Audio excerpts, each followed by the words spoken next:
ፋኖ አመራሩ አገዛዙ አስርጎ ባስገባቸው ሰዎች መገደሉን ኮሩ አረጋገጠ። እየተደረገ ባለው የህልውና ተጋድሎ ጀግኖች ዋጋ መክፈላቸውን ቀጥለዋል ያለው ኮሩ አርበኛው የተሰዋለትን ዓላማ ለማሳካት ከመቼውም ጊዜ በላይ እንተጋለን ብለዋል። የአርበኛ ልባርጋቸው ሙጬን መስዋዕትነት አስመልክቶ ከአፋብን ጎንደር ጠቅላይ ግዛት በላይ እዝ 202ኛ ኮር በተሰጠው የሀዘን መግለጫ ላይ እንደተመላከተው አርበኛው የተገደለው አገዛዙ አስርጎ ባስገባቸው ኃይሎች ነው። ዛሬ ሚያዝያ 17 ባወጣው መግለጫ አርበኛ ልባርጋቸው ሙጬ ከትግሉ ቀደም ብሎ ሀገሩን በመምህርነት ሲያገለግል የነበረ ባለትዳርና የአንዲት ሴት ልጅ አባት ነበር። የራስ አርበኛ ደረጀ በላይ ቀኝ እጅ ከነበሩት ነባር አርበኞች አንዱ የሆነው አርበኛ ልባርጋቸው ሙጬ በጣቁሳ ወረዳ ከደልጊ ከተማ በቅርብ ርቀት መኮንታ ላይ መወለዱን ያመላከተው መግለጫው አርበኛው ሀገር በህወሓት ኃይል ተደፈረች በተባለበት ሰዓት ከመምህርነት ወደ አማራ ልዩ ኃይል የተቀላቀለ ሲሆን በወቅቱ በነበረው ተጋድሎም የአማራነት ግዴታውን በሚገባ መወጣቱን አውስተዋል።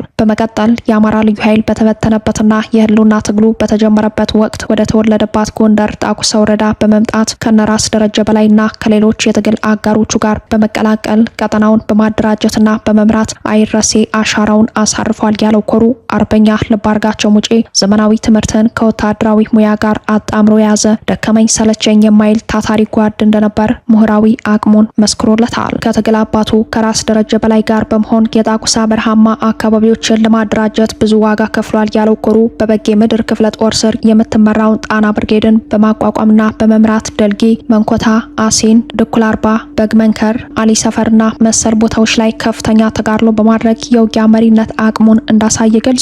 አንጋፋው በጌ ምድር ክፍለ ጦር በወጣ በወረደባቸውና ተጋድሎ ባደረገባቸው ቦታዎች ሁሉ የአርበኛ ልባርጋቸው ሙጬ አሻራም አለበት ያለው ኮሩ ቀደም ሲል የበጌ ምድር ክፍለ ጦርን በገንዘብ መምሪያ ኃላፊነት ያገለገለ ሲሆን እስከ ተሰዋበት ሰዓት ድረስ ደግሞ ጣና ብርጌድን በዋና አዛዥነት ሲያገለግል እንደነበር በክብር ሽኝት የሀዘን መግለጫው ላይ አመላክተዋል። ይሁን እንጂ ይህ ሁሉ ተጋድሎ ሲያደርግ ያልተሰዋው አርበኛ ልባርጋቸው ሙጬ በትናንትናው ዕለት ሚያዝያ 16 ቀን አገዛዙ አስርጎ ባሰማራቸው ሰርጎ ገቦች በጥይት ተመቶ መስዋዕትነት መክፈሉን ገልጸዋል።